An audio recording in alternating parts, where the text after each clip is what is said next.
Let's get a little breeze on this land. All right. Exactly. All players, visitors, and workers must feel all right as the tourism industry opens. There's a new normal.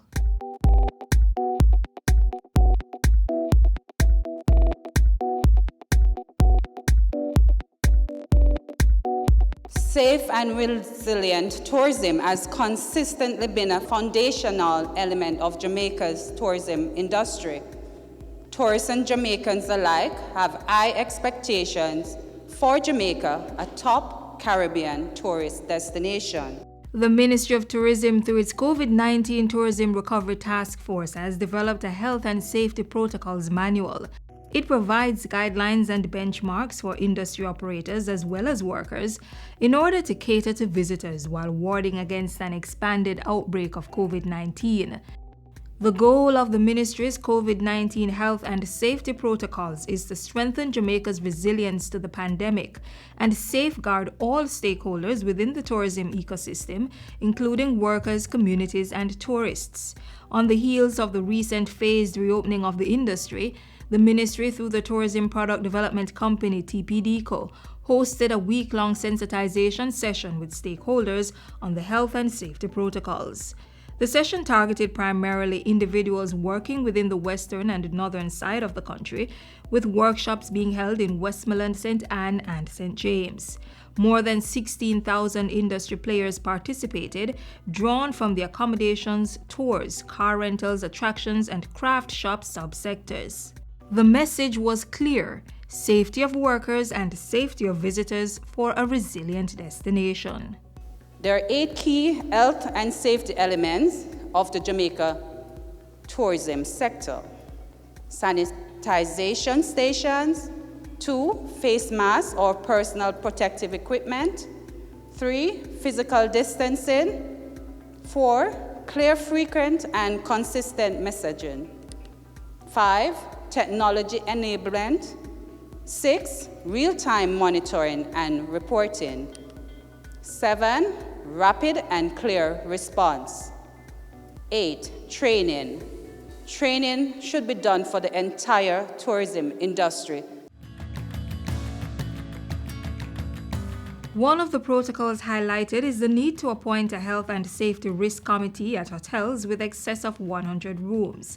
Another protocol dictates that each hotel must appoint a COVID-19 safety point person who should also serve as a point of contact for employee and guest complaints. Managers and owners within the industry must also ensure that staff members are healthy upon their return to work, and they must complete a health questionnaire.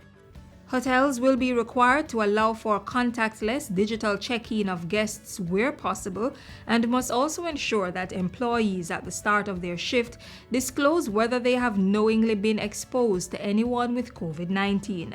Guests must be provided with a printed or electronic copy of the COVID-19 health and safety protocols. There is also special emphasis on social distancing, sanitization, and the wearing of personal protective equipment. Tourism businesses will not be allowed to open until they are assessed by the TPDCO. Once the necessary protocols are in place, the entity will be issued a COVID-19 resilience certificate, which must be clearly displayed at the property or attraction. I represent villas rather than small hotels and short-term rentals, so I have a few questions you might be able to help me with. First of all, in the document that you produced, you mention in one area that there should be 72 hours between cleaning of a room, possibly, and then twice you mentioned that the idea is to have 24 hours between each reservation or room occupation. If you have an infected patron, let's say I stayed at your property. Right. And I am a COVID-19 patient. Once I check out, then that room needs to sit for 3 days before you can utilize it again. The 24-hour part of it is just to allow the room if they, all right. Where COVID-19 is concerned, remember that the symptoms are not presentable right away. So if the possibility exists that the person who checked out developed the virus, then that is why it is advised to leave the room for 24 hours. In regards to Airbnbs, it's not like guest houses where you go and somebody check you in. You do self-check-in most times. So what if the person comes to the house basically the house, and they're there, we have nobody there going to clean the area if they're here for a week. How will we know if the person has some sort of symptoms afterwards? We will not know that. So if we have bookings back to back, which is, as she said, Saturday to Saturday, and the person there has symptoms and we have no idea, the person said nothing, we clean in the area or sanitize, disinfect, whichever it is at the time, getting the linens clean. Do you suggest that we wash those bed linens with warm water now, or do we do our regular disinfecting? What do you suggest we do? Both. If you take the hotel model, for instance, once a guest goes into a room, you might have things that they seemingly may not have used, or a table may not have used. You strip everything, you clean and sanitize the area. So you might have to adjust how you do your bookings to give yourself the sufficient time to clean and sanitize all areas, even more so than you used to do before. All right, strip down curtains, sheet, bed linen, right down to the bottom, sanitize the mattress completely.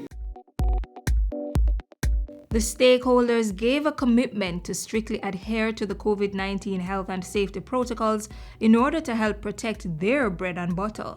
In order to stay healthy while the sector reopens for economical reasons, for our lifeline, it is important that every Jamaican make it our responsibility to have this information and adhere to it.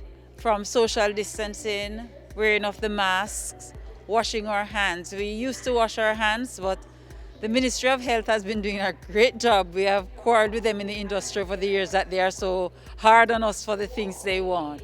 But most of the things that the Ministry of Health has been insisting that tourism entities have are the things that are being re-implemented in the protocols now. I also learned that I should sanitize after everything that I do, especially touching money. So you should sanitize after receiving the tips and so on. COVID-19 sensitization sessions within the tourism industry to educate and inform stakeholders of the proper procedures to ensure a safe, secure, seamless, and resilient destination for all who love to indulge in the vibe of the island.